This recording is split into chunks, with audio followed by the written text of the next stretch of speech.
Welcome back. It's the start of a new era for the Minnesota State women's hockey team after head coach John Harrington announced his retirement. I'm joined alongside Shari Dickerman, appointed new head coach of the team. Shari, how exciting is it to officially be named head coach of the Mavericks?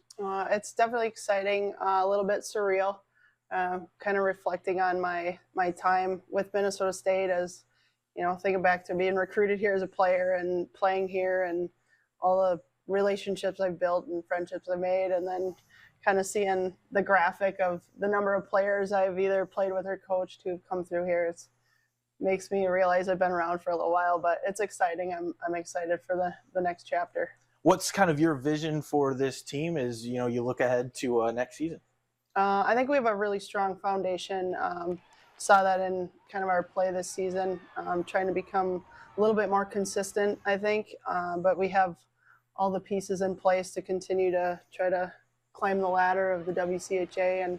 And this year we pushed our season an extra day, and the goal moving forward is kind of pushing it another week out and playing in the final face-off, and anything can happen there, and with the goal of eventually being in the NCAA tournament.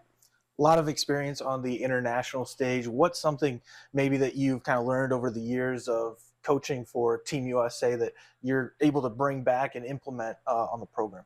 I think I've just been fortunate to work with a lot of really good coaches who are in different parts of the country, coaching other women's college teams, and Coach Roboleski, who's coached various professionals, and just being around different people with different ideas and kind of meshing them all together. It's been a really good experience, and bringing some of those ideas back here, and just a great group of people to work with.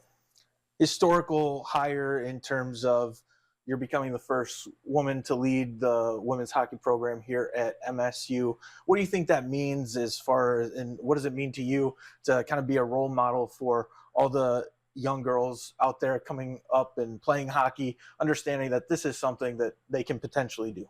Yeah, I think all of women's hockey has been awesome with the pro league and more women involved. And I think, when I was first getting started, there weren't a lot of female head coaches, and it's since started transition. But I think that there's a lot more female players that we've grown up and moved on and are not playing anymore. So I think it's awesome for my kids to see that women can be the head coach. My youngest made a comment this weekend watching the boys state tournament. Oh, the head coach is probably the old guy. Like, that was his comment, and I just kind of laughed to myself, because this will be a little eye-opening to him, and he'll be fired up about it. And you mentioned the PWHL forming this year, first season, to see a few Mavericks that you coached taking their talents to that next level. Just it feels like we're kind of only scraping the surface as far as what that pro league can really be.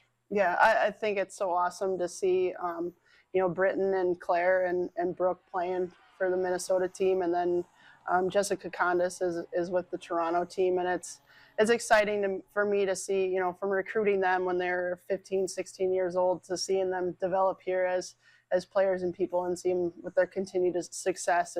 It's awesome to see. I'm excited to know that Charlotte and Kennedy, who've exhausted eligibility, they're looking forward to getting their names in that draft as well, and hopeful that they'll find a spot to play and continue.